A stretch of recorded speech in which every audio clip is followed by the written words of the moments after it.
What is up, and welcome into the Easy Smoke and the GM podcast. I'm your host, Ezra McCann, and I'm joined, as always, by my outstanding co-host. He's a Chicago Public League legend. He's a Simeon legend. He's a Grambling State legend. He played second base for the Tigers back in the day. He was all swag. He's none other than Brandon Williams, a.k.a. Coach Smoke. We've got an NFL draft analyst, enthusiast, expert. You can catch him everywhere. What else? What else? Please. You know, just give your own introduction. He is Glenn Morgan, our GM. Gentlemen, what's going on? How you guys doing, man? How was your holiday? GM, you muted. But mine just ended great. You could have added fantasy football Yeah, champion. yeah, you Champion, got that's right. You did. You just let's won a go. championship Mine, as we record right here. Congratulations.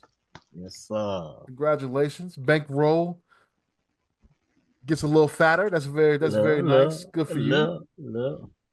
Good for you. You know, they say no one ever remembers who came in second. That's not true. Person who came in second remembers who came in second. That's right. What's your you get a good nice little winnings there for second place, right? Yeah, it's In not our the league that league. we're in. Yeah, in Oh, our so league, this is we different do. league. Okay. That's a different Yeah, league, but different this is more money league. So hey, Okay. Yeah, bring it on, man. Yeah. Meanwhile, I finished out of the playoffs, so we're not gonna talk about that. But we all remember my what year did I win? Was that 2 years ago? Yeah. My great championship 2 years ago. What are we gonna talk about, man? What is going on I in think the our world of fantasy sports? teams are a lot more interesting to talk about than our local teams. Man, I think the way I GM'd my fantasy team, I could help Ryan Poles out. man, I tell you what, man. I went after the draft, I had a D grade. And here I am. I went into the playoffs on a 3-game losing streak. Wow. Okay. And win it all. I'm telling you, I can help him out. I mean, we had the answers last year had he listened to us all, but he didn't, Yeah. Bro, seriously. And now look where we are, Well, Back to him needing our help, but wait, he ain't gonna take it. He might be out of a job after I don't this. know. Albert Breer saying it's possibly he got an extension that don't nobody know about. Oh, really? That is this. That's so Bears. That's so bad. Yeah, they said Albert Breer reported today saying that George McCaskey let it be known that Ryan Poles is the guy and he will be leading the charge on hiring the next coach. Oh my God. Albert Breer said that today. And then he also said that he said he has an extension or expect an extension for Ryan Poles to come. Well, they're not going to remember. Didn't they extended Pace and Nagy without a big announcement or anything? Yep. Wow, that's so Bears. I mean, but hell, as much shit as we give Pace and Nagy, they had 2 playoff appearances. They did. Dude. They did. They had a 12. They had a 12-4 season. They had 12-4 season. Nagy had 2 8-8 seasons. Yeah. Yeah, dude. I think we said it last week. Them getting the extension ain't as crazy if you're looking at what this dude about to get. This dude, the 2 longest losing streaks in franchise history. Poles has 2 wins in the division in 3 years. That's crazy. That's insane. I don't believe you. That can't be true. Yes, we 0 for this year. We won 1 last year, right? 1. No, he talking about the extension. No. He's talking about the wins in the division. You about the wins?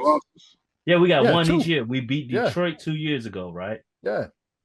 And then we beat Minnesota last year. We beat Detroit last year? Yeah. So we got the 2 last year then. No, we beat Detroit with Fields. 2 years ago. No. We lost that game. We should have won it. No. There were 2 games. I'm talking about not last year. The year before we split with Detroit. So that's okay. Yeah. So we beat Detroit 2 years ago, and we beat Minnesota last year. And we beat Detroit last year too. Hold on. I'm gonna go. We beat That'll Detroit. Give 3 then. We beat Detroit. He's beat Detroit twice. He gave Detroit problems. He was getting fits. So 22 was their first season. I Lost think to we lost Green to Detroit Bay, both them years. lost to No, New York, or excuse me, lost Both to games. Minnesota.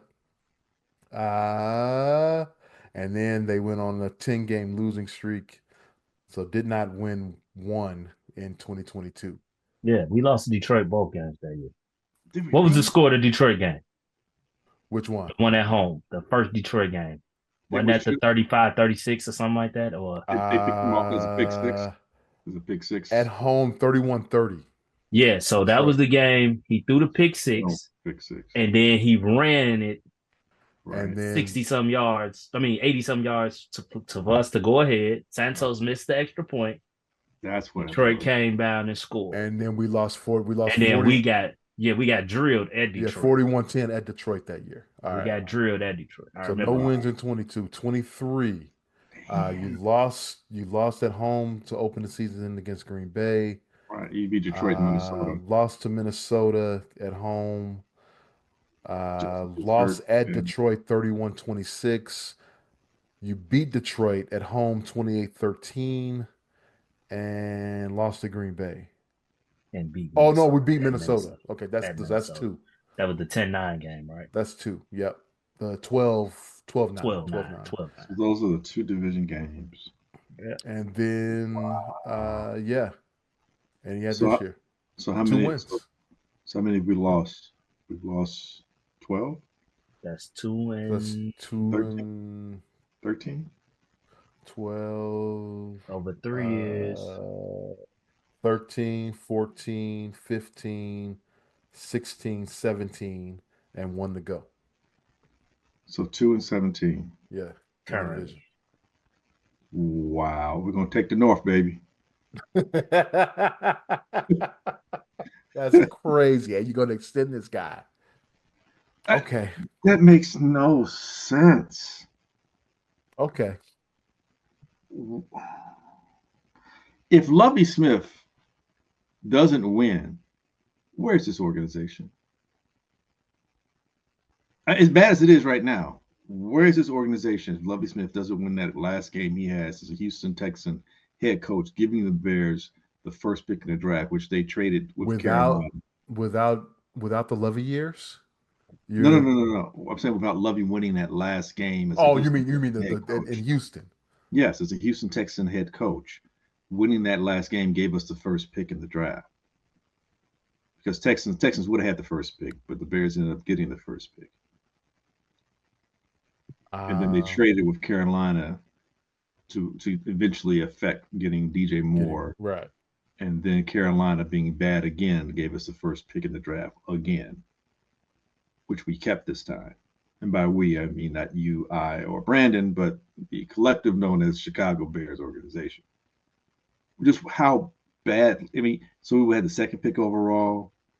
They don't trade down. Do they trade down? They would have had to. I don't know who you're trading with. They would have had to trade down because they just need so much. They needed so much stuff.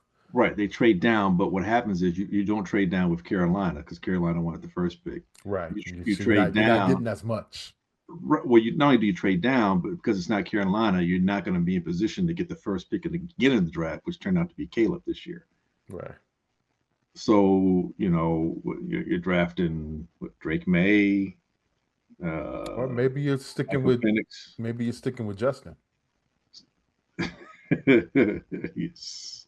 You stick with Justin, so you're 7-10. You stick with Justin, and you could have been 10-7 if it wasn't for coaching. Yeah. Do you build on that with Justin? So that didn't happen. Let's deal with what really actually happened. Let's not deal with too much speculation. Let's deal. So we deal with what happened. So so in effect, you let Justin go because he wasn't the solution, and by effect letting him go, you more or less strongly innuendo that he's more the problem than the solution. Even if he's not saying he's the problem, you're saying he's more problematic than solution, related. And then you draft what's supposed to be the answer to your problems. And then you buoy him with skill players. and you change your offensive coordinator, that you you had a big hand. But you don't protect him though. Right, but No, exactly. but clearly thought that was good. Right, Thought that was fine. And not that, but what you end up doing is comically losing more games than you did the previous year. Mm-hmm. I mean, let's think, like, and you get an extension. And think about, and this is why I say the media. Oh my God! For some strange reason, it's like the media has such influence over Chicago. Because if you all go back to last season, with Justin Fields' ups and downs, how often in the media they continue to beat in our heads that, and the offensive line is not that bad. It's not that bad. It's not that bad. Like, that's what they were saying so much of last year. To place everything at his feet. Everything. Mostly. I wouldn't say everything, but mostly. But mostly. Yes. And as the GM, you believed it right with him. I just can't get over that. I don't care what he brought in as far as skill positions go. Like one of my boys saying he brought all this stuff in. Like, you got to give him some credit for that. He thought, and that's where you mess up at. He thought what? That one player that he drafted was going to change everything around? Oh, he thought that if I don't draft this one player, I'm going to get killed? So as a GM, you're worried about public perception? Well, it's not even just that they didn't believe what they saw. It was analytics. Yeah, PFF had the Bears' offensive line rated like in the top half of the league. I think they were. Let me see. Insane. Coming into this season, they were ranked 11th. But here's the thing, guys. Everybody's points. I get everything that you guys are saying. A couple of things. One, I don't know that Poles necessarily cares or is as focused, aware on his perception in terms of if he doesn't draft a player, how that may be. I'm not saying he is. I'm not saying he isn't. I don't know that that's his primary objective. I do get what you're saying in terms of the analytics. He seems to be of the mindset they look at all these analytics. And taking what you just said about the Bears offensive line, I can see where PFF may get those numbers, but a lot of that is, I would say, is predicated on how well the running game was. Let's not forget that for 2 years, just second season, so 22nd season under 22 and 23. 22 and 23, right? Yeah. 2022, they led the league in rushing, and the following year they were second in the league. The year before that, Khalil Herbert led the league in rushing yards per carry. Last year, I think he finished top 5 or something like that. He wasn't as good, but still effective.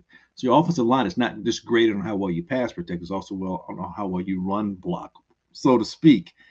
But if your run blocking doesn't have to block as well because your running numbers show that you're gaining yards, in effect, it makes your run blocking look better than what it is.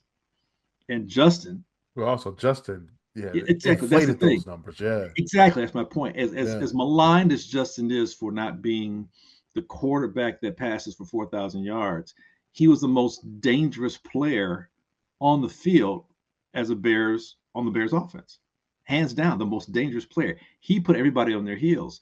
He inflated a lot of those numbers. He made the line look better in run blocking or run production, if not blocking per se, than what it really was. And so when you are invested in analytics as much as these younger GMs seem to be, to your point, Brandon, Poles is probably believing in that. So when you ask the question, so what makes you think that? Well, because you're seeing these numbers, not so much what the media is saying, but what the analytical people are saying. So those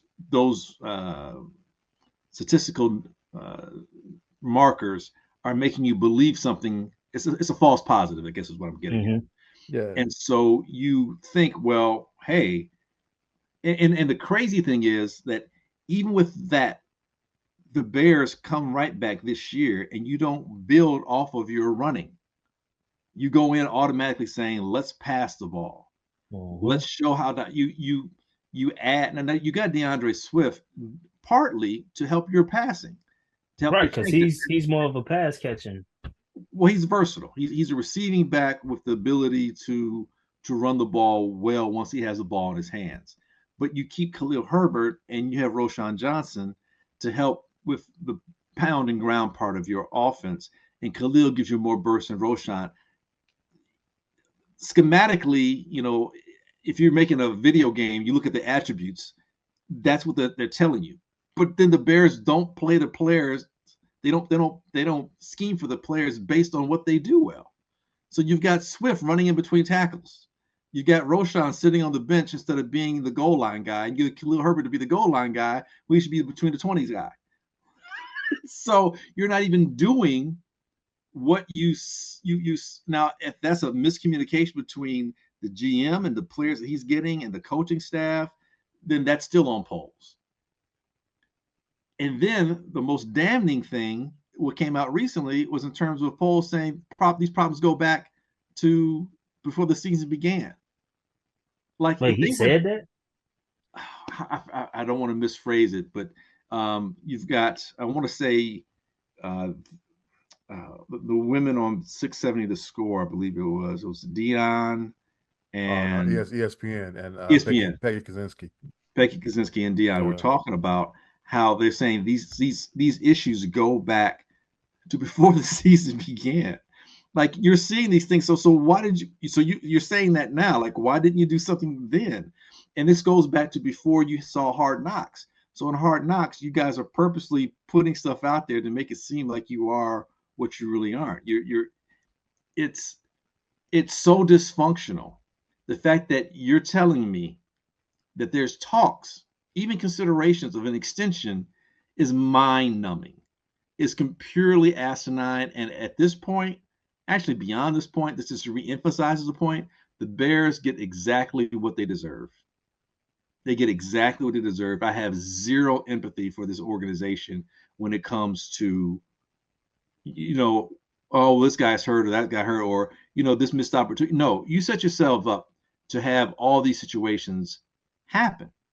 And bad organizations find ways to make winning situations not work for them. And you had a winning hand, and right now you had a poker hand, which was a straight flush, and yet somehow you gave away two of your cards and ended up with a straight, and you lost the person who had a full house. I mean, I don't know if you know poker references, but my point is that you basically had a winning hand and you didn't even maximize it, or you cashed in your chips way ahead of time and you didn't get the full benefit of what you could have. It makes no sense. And when you watch, you got bluffed out of your hand. You watch what the Lions have done. They just showed a stat earlier. If anyone watched Monday Night Football game tonight between the Lions and the 49ers, they showed a stat where how bad the Lions were. They're less than 20% winning. Like I think like 18% of their games they were winning, and they were 2 and whatever. It was some kind of crazy bad numbers. And they showed a clip of the owner or the 1-5. 1-5. They showed a clip. 2022.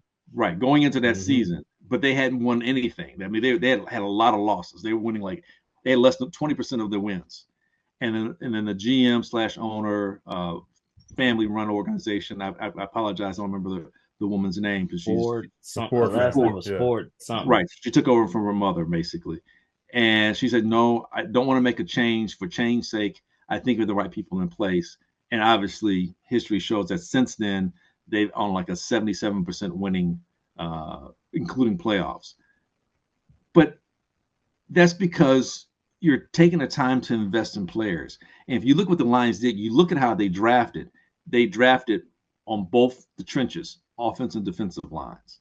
Then they started adding their skilled players.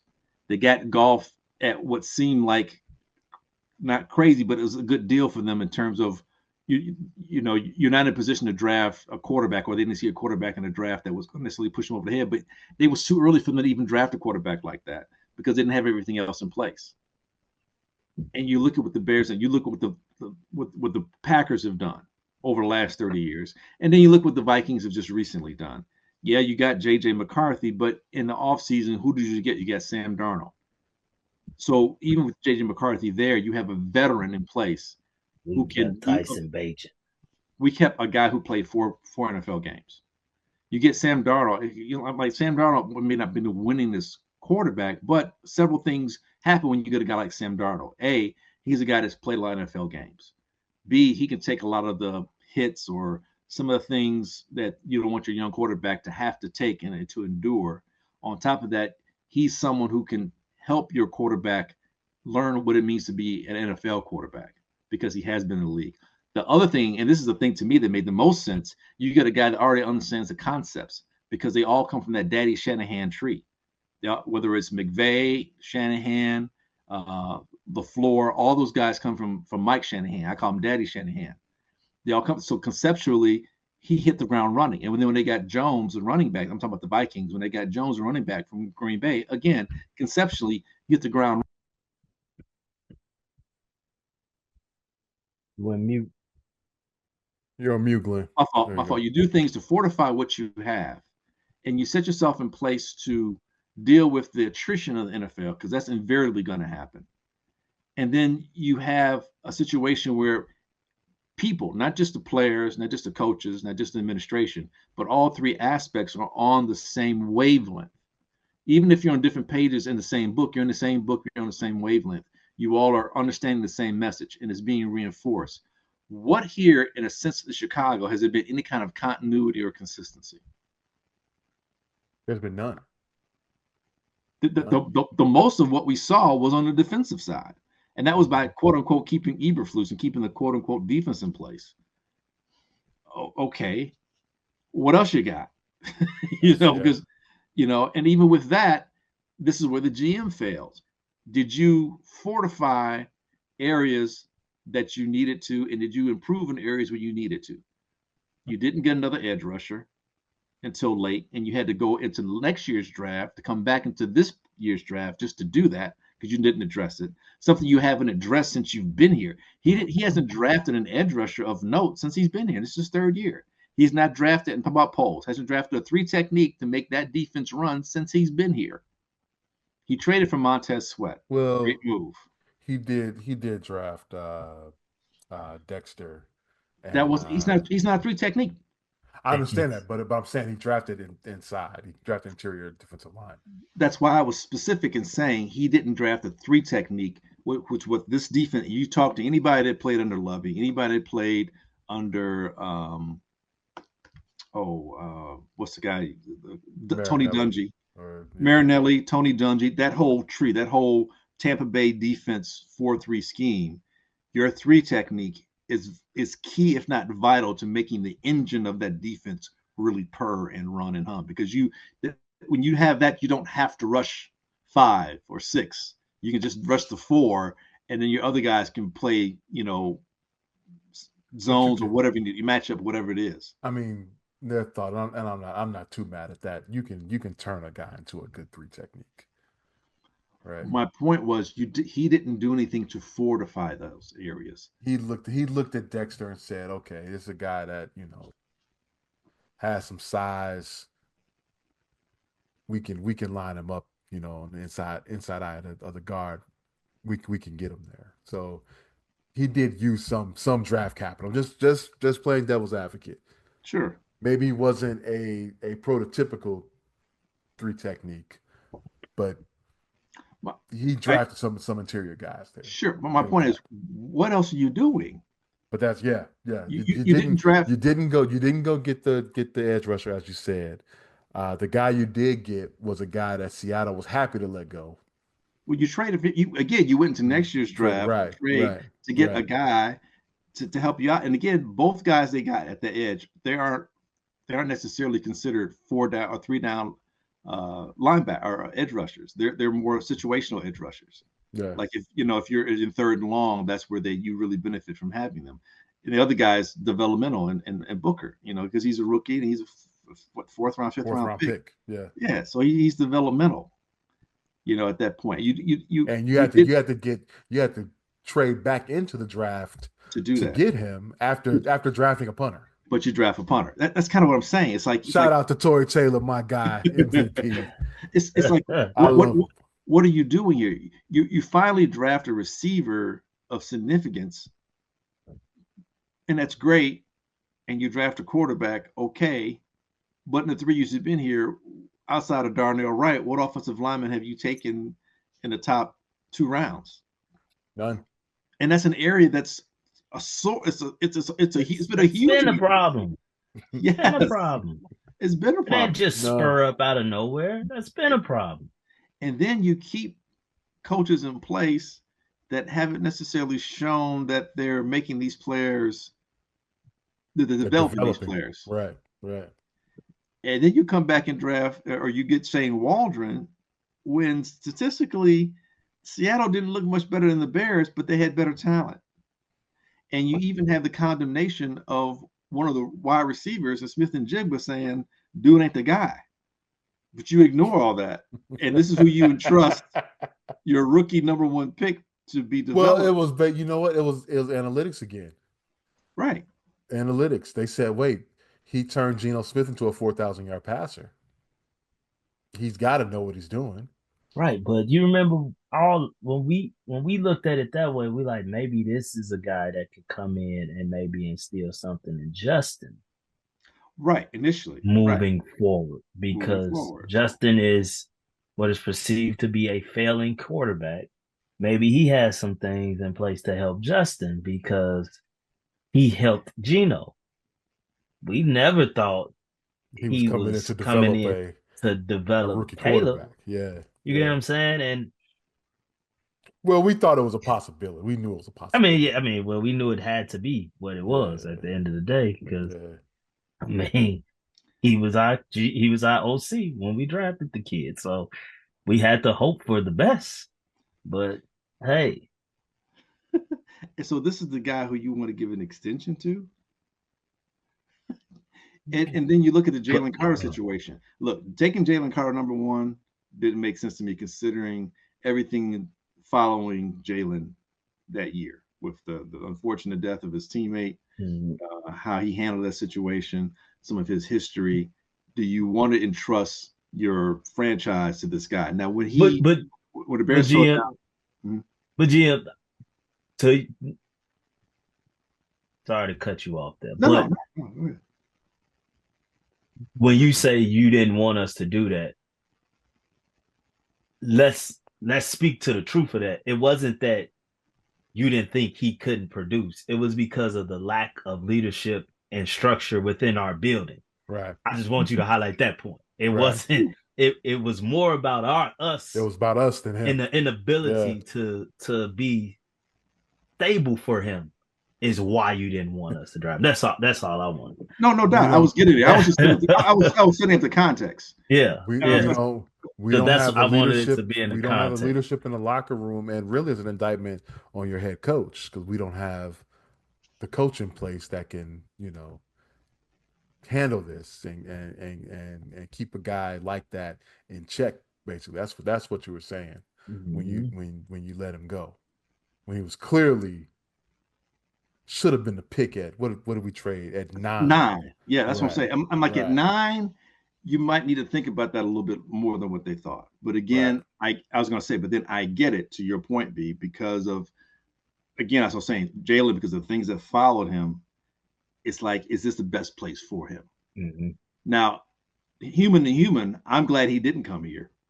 Human to human, I'm glad he went to Philadelphia because they were structurally in place. A lot of his teammates, former, and guys that came out with him in the draft, along with the veteran leadership on that team, that was a good place for him to be and to develop. And he's having a great year this year.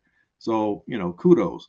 My problem, and guess what I'm trying to get at is that you look at other organizations and the way they do things, they build on what they set up. And then they draft soundly. I don't see where we've drafted soundly.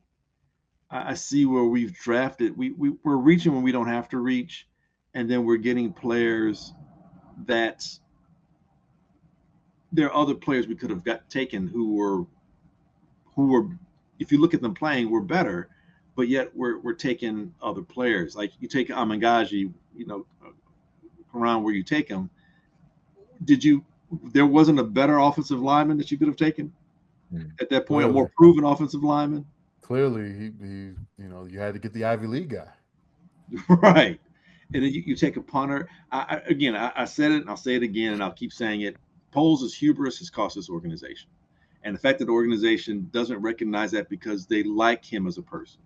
The McCaskies, I see the problem. You asked earlier, as a couple of months ago, the McCaskies seem to be doing everything they can to possibly help this organization win. Like, they're spending money on players. They go out and get the firms to try and find the right, to research and find the right people to put in position right. to make They plays. They know they're not football people. Right. They don't have the acumen. To select football, to run a football team. So they spend the money to let other people, football experts, do that. Sure, and they stay out of the way during the regular season. They do all those things. The problem, however, is we think the problem, however, is they continue to make decisions on who they keep or select or hire. I think based on how well liked and received their personalities are, not necessarily how dogmatic they may be about what they want to have in place to win. They have a lot of nice people. Yeah. Lovie Smith was a nice guy.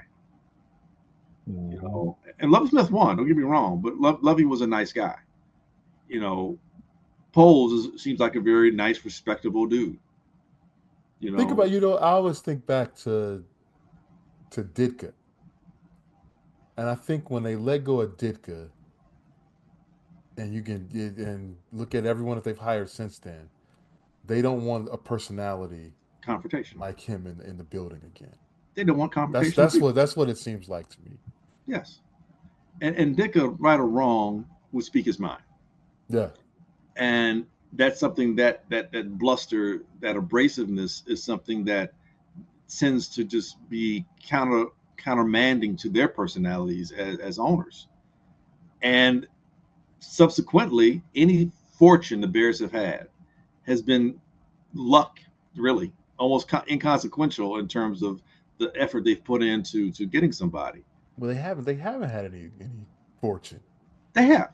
Lovie Smith, he was the fourth or fifth hire. He wasn't their first pick.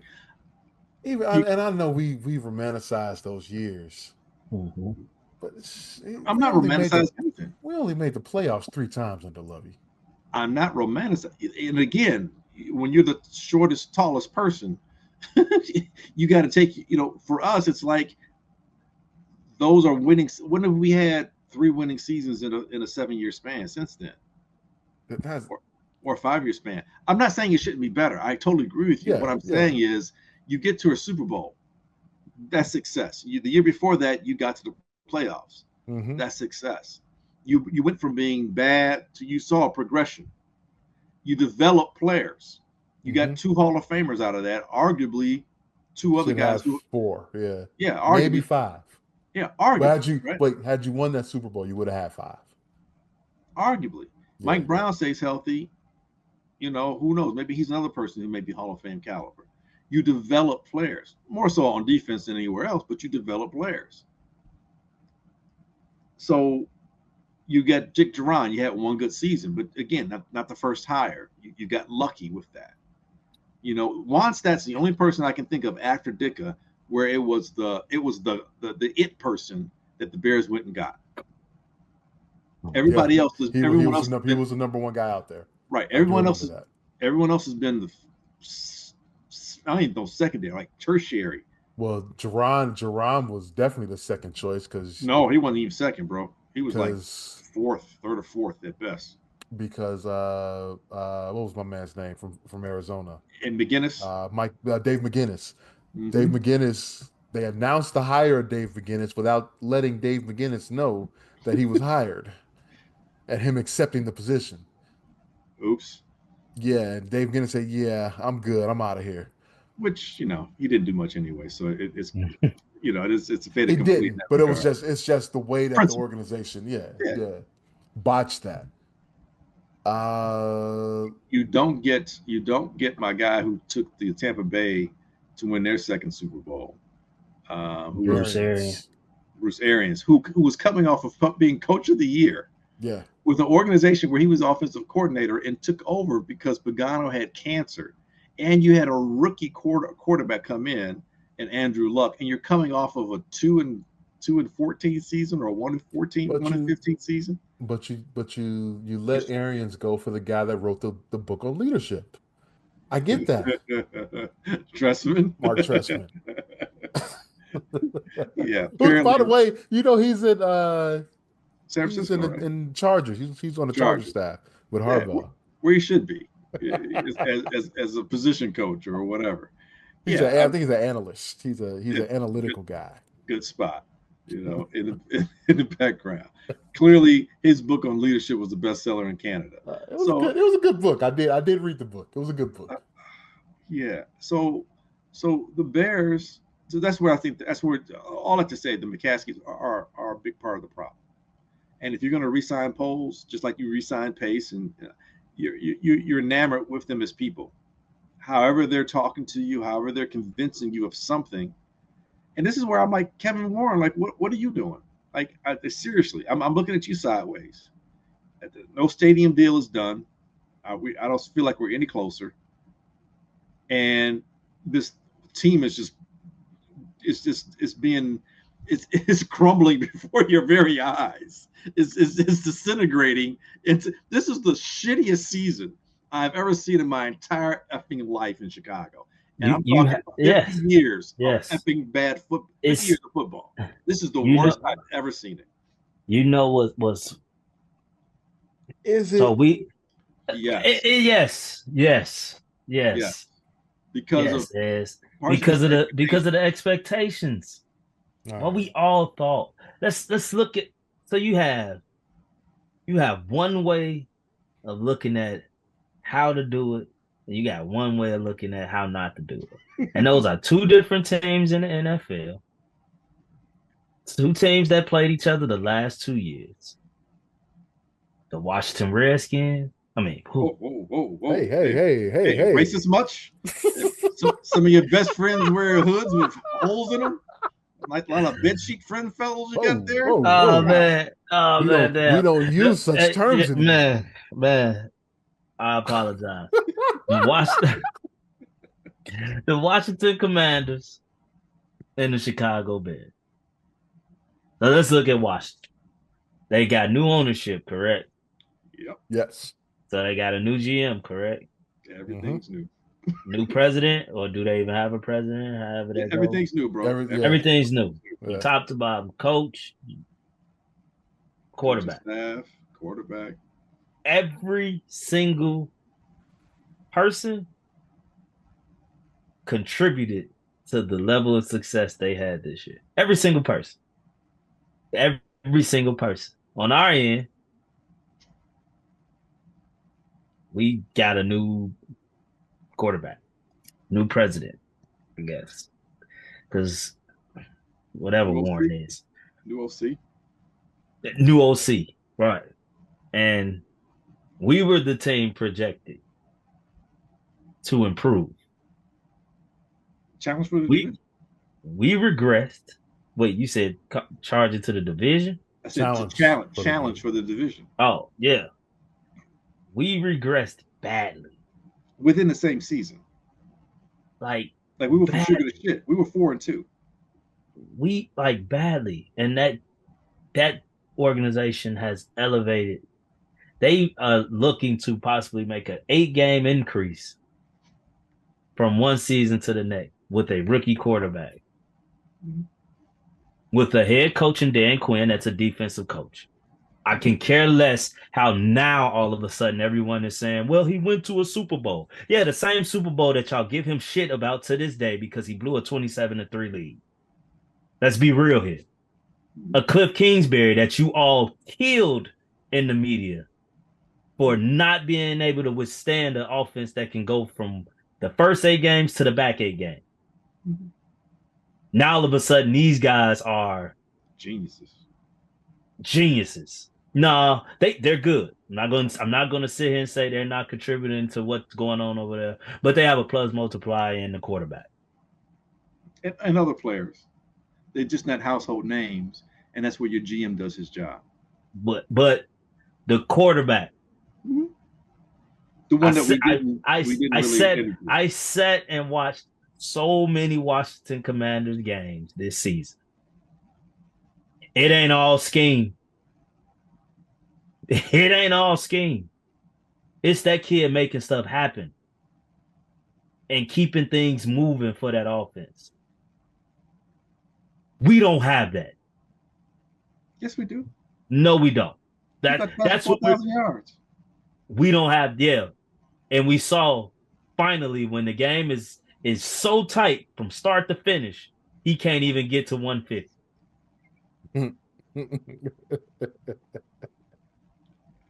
Oh man! Like just being honest here, we've been talking about it week after week. Like, why is it that when the game seems to be out of reach, that's when he play his best ball? Then here we have Thursday. It's 6-3 all game long, and the kid couldn't do anything. He threw a touchdown pass. Offensive lineman held. That should have been a score.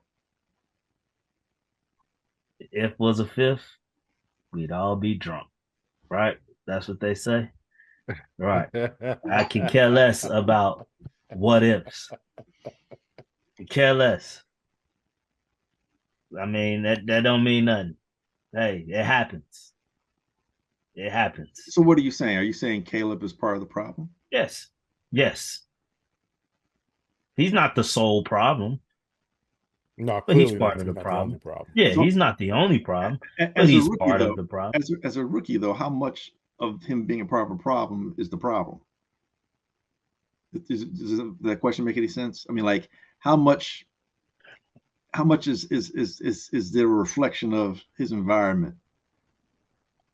I mean, we regressed. So so I guess let me rephrase the question. What could he have done better so that he faster? So not hold on to the ball as long. I mean, be more accurate. Yeah, downfield. A lot of things. There are things within his purview that he could have done that would have made this, even in a losing season, a better even though we hate the term, be the generational guy they told us you were. Yeah. He didn't look generational at all. Simple. Be the generational guy they told us you were. Because coming in, coaching was not a factor for the masses. Few people here and there spoke on Waldron, but everybody glossed over it. They did. Like this is he was supposed to be able to overcome the shortcomings. He couldn't do it. Instead, we couldn't even match last year's. Yeah, the goal with less talent. He should have been at least as good as what we had last year. The numbers mean nothing. Nothing. Yeah. But what do you? He's passing. He's doing all the things that Justin didn't do. That's what the numbers say. Well, numbers clearly are wrong.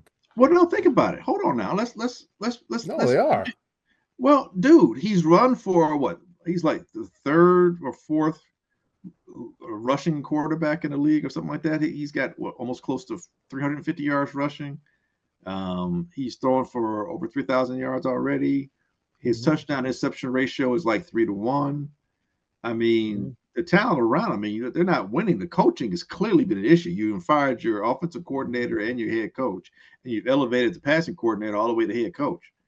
You know, the decision making in terms of late in the game is not going to be on a rookie quarterback. That should be coming from the guys on the sidelines, and they've blown that time after time after time. I'm not putting that on the rookie.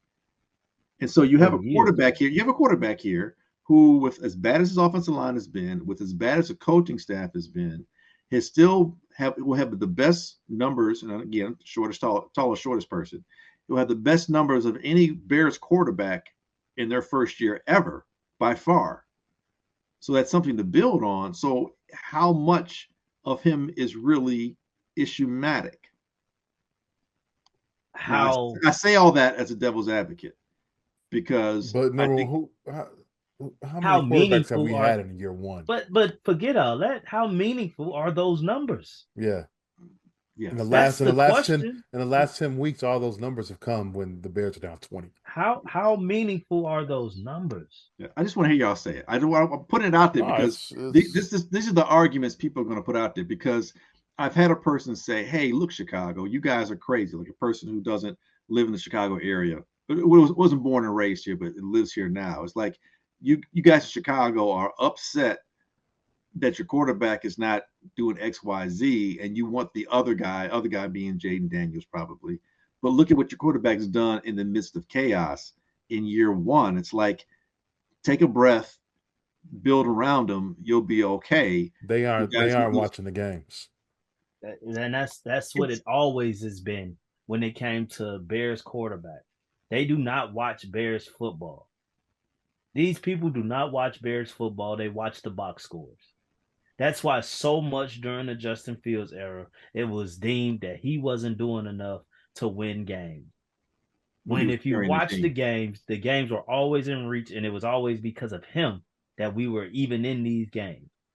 Yes. Yet in this instance, they're seeing these numbers. They're seeing that sometimes we fight back to make a game look competitive in the end, but not realizing that he does not get these numbers until the score is we're already down 2 possessions. And then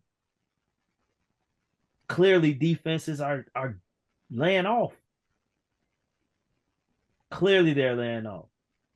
Because as we saw, Minnesota game, it was another game that I can't think of right now, but we definitely saw a Minnesota game. New England. You get up, no, we ain't do nothing. Arizona. New England game. But I'm That's what saying I'm the saying. Minnesota game, you come back, you Oh, you get about to come back. lucky, Okay, get come back. lucky, get it tied to get to Green Bay. overtime. Green Bay. No, the kick got blocked. But the Well, Detroit came game, back though. it was the Detroit game. It was the home. Was it the home Detroit game? No, Thanksgiving game.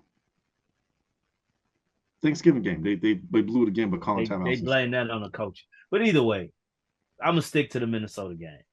You bring us back. Everything looked like okay. The offense is flowing.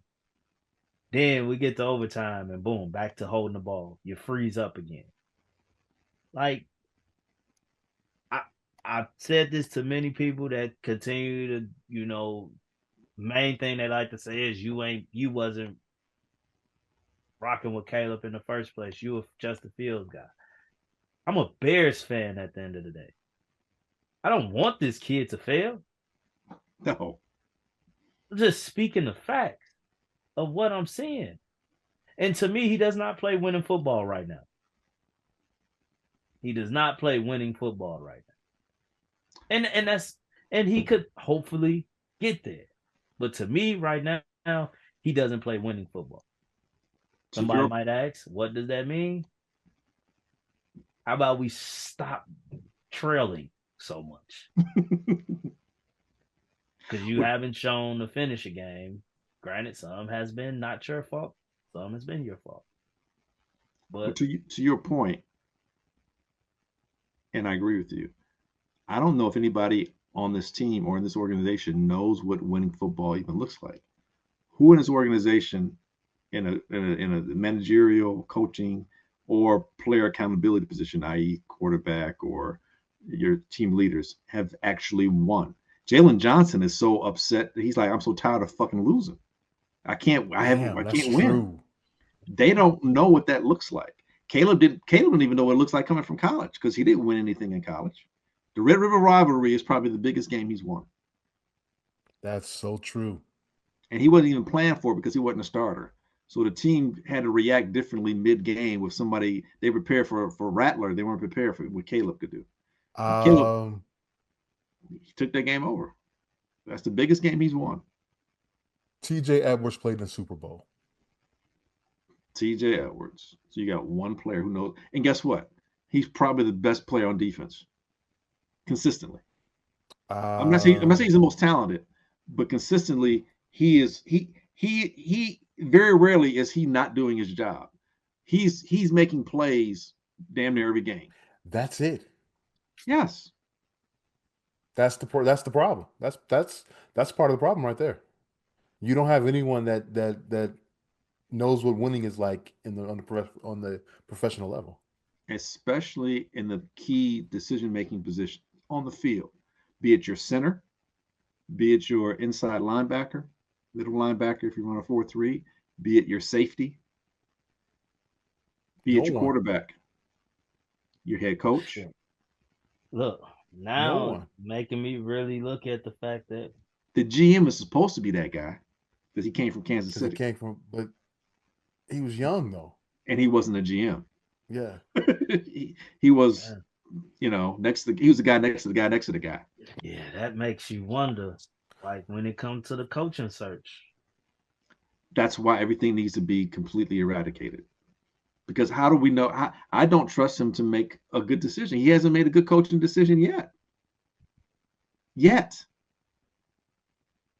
So you entrust him to make one now? He learned from his mistakes? Okay. So, like, was it really a hard decision to draft Caleb? No, it's kind of a layup. Layup, told yeah. you he hasn't. If Ben made Johnson, any hard if you get decisions. Ben Johnson, is it because you did an exhaustive coaching search and you found the right guy? It's kind of a layup if Ben comes here because he's considered, The guy. hands-on. He's the The top guy. guy. You Yeah. heard it all this whole Monday Night Football this past game against the Lions and the 49ers. That's all they kept talking about. He's going to be the guy. He's the guy. He can go anywhere he wants to. He could have gone where he wanted to last year. Now he's really going to be the guy. He's the guy. He's the guy. What is Ben Johnson like? Look at the offense. Look at the offense done the last 2 years. It was some Ben Johnson show. It was like his agent put all that stuff out there. He said, "Hey, can you guys on the broadcast booth talk about my guys to pump them up some more? I'll give you a cut, a finder's fee." They talked about Ben Johnson, and I'm not knocking him. I mean, it's fine. I get it, and I'm not pissed at Ben Johnson. Seems like he'd be a good hire for someplace. Is Trace Armstrong Ben Johnson's agent? No, because he'd been here already if he was. Damn, Glenn, I never thought about that, man. Man, that's spot on.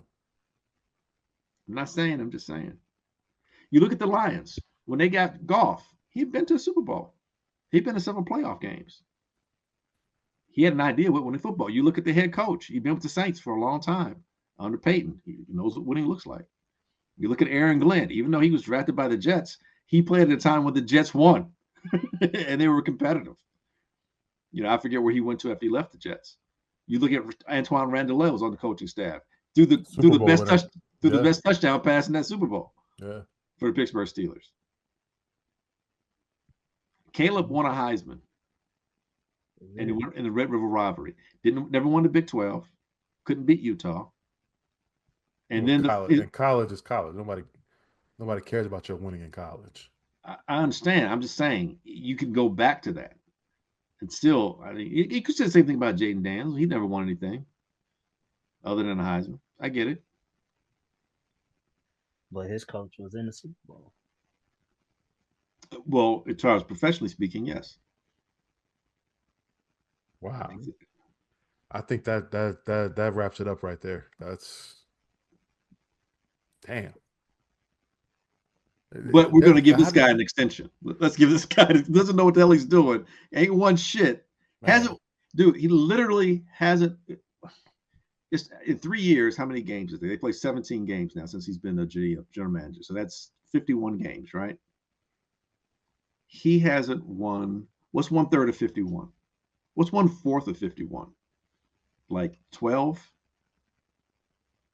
I don't know. You asked me to do math, man. I'm not. Well, 12 times 4 is 48. So close enough, right?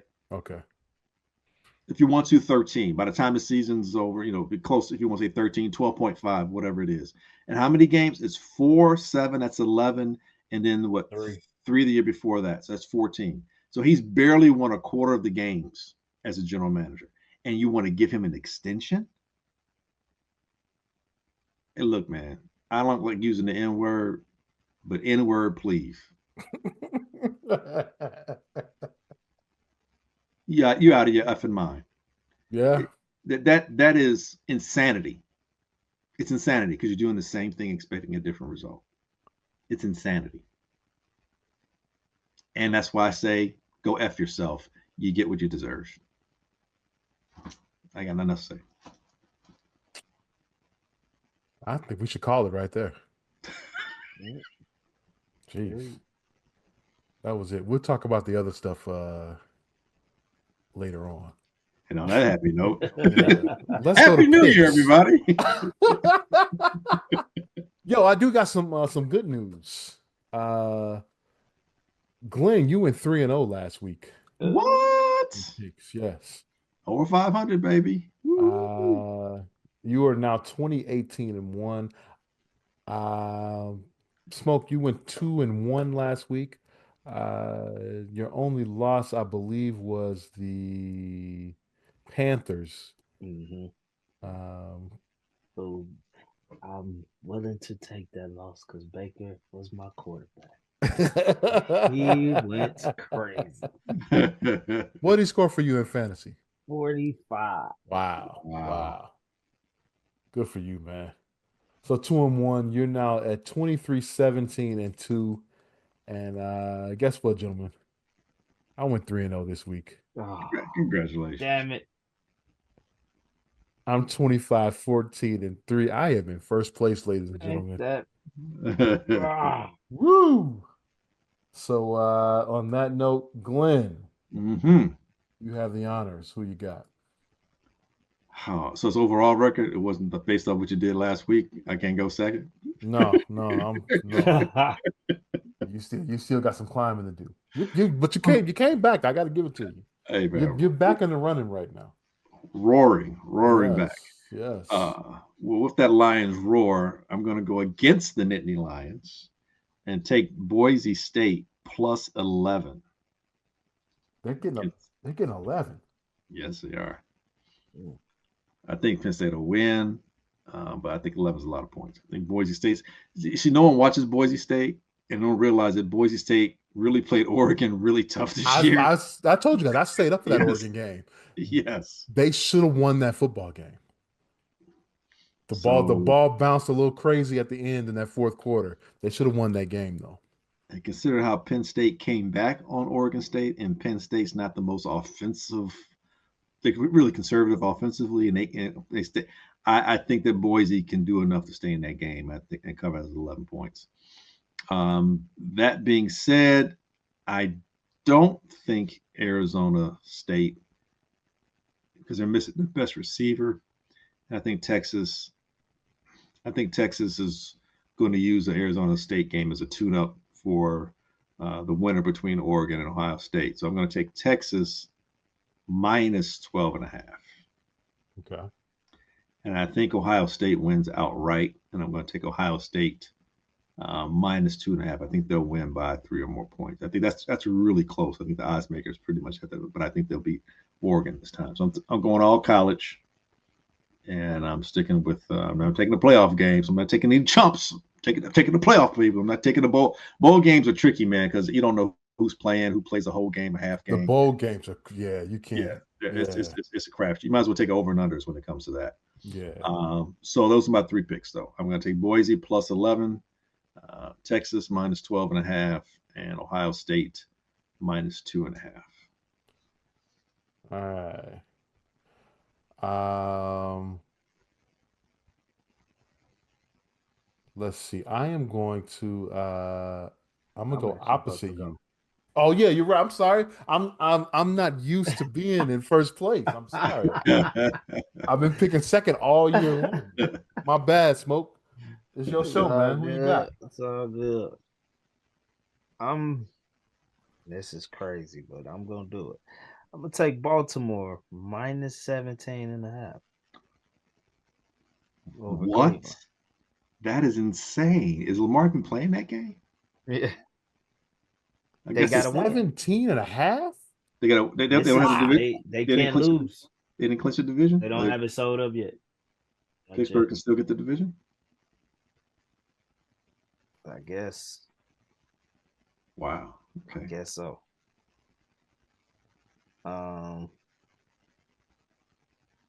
These spreads are crazy in the NFL this week.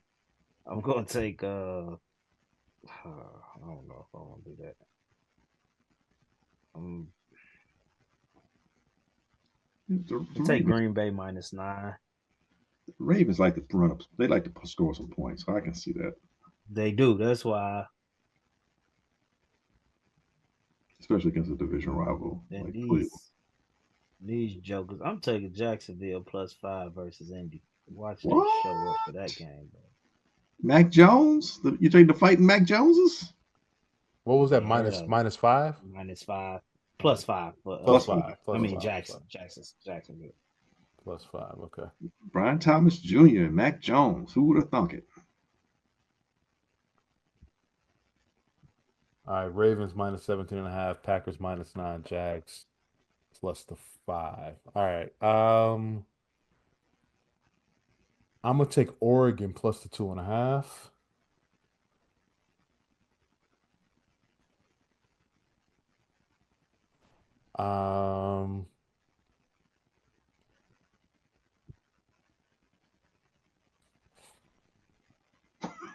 I know I shouldn't do this, but I'm gonna do it. I'm gonna take Notre Dame in basically a pick 'em. They are +1 over Georgia. Okay. And that coming up north. It's neutral site.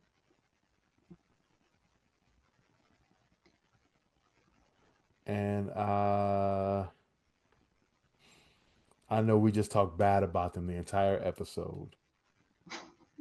Bears. I don't expect them to win, but I'm gonna take those 9 points. I'm gonna go Bears +9. You are the ultimate homer. Bears don't deserve your loyalty. Yes. Well, I didn't say they were gonna win. I just said I'm just saying they're gonna cover. That's all. Again, they don't deserve your loyalty. The fact that you think that they actually cover, they can score 3 points at home. But hey, they're going to cover 9 points against their rivalry's been kicking their heads in for the last, I don't know. Like LaFleur's never lost. Final game of the year. LaFleur's never lost, and they need to win this game because they just lost to Minnesota. They did lose to Minnesota. Yeah. Good luck. It's going to put a 30 spot. It may be like 30-10. I hope not. I hope so. I hope not. Get rid of everybody. Yeah, that's what I'm gonna do. That's what I'm gonna stick with that. That's 2-1. That's 2-1 right there. I know what the other two games, but hey, that's gonna do it for this week's edition of the Easy Smoke and the GM Podcast. I want to thank everyone for listening. We greatly appreciate it. You can catch our podcast on Apple Podcasts, Google, Spotify, iHeartRadio, Amazon, or wherever you find your favorite podcast. You can also catch us on our YouTube channel, hp53productions.com. Please go to our page on YouTube and like, subscribe, and all that stuff. Yeah, listen, share. Share it. Absolutely, man. We have been on point the last couple of years about what this organization should do. They haven't listened to us, and look where they're at. Yes, sir. You can also catch us at hp53productions.com. There you'll find a link to our podcast and the Super Duper podcast hosted by Rob Griggs. Yo, Glenn. Yep. Please take us out. Hey, shout out to everybody at HP3 Productions. Happy New Year. Happy New Year to everyone, all of our listeners and subscribers. Again, we appreciate you year in and year out, month in and month out. Stick with us. More to come. But like we always say here at Easy Smoking Gin Podcast, we ain't saying we're right. We just know we ain't Chicago Bear wrong. Everybody be safe out there. Happy New Year. We'll catch you in 2025.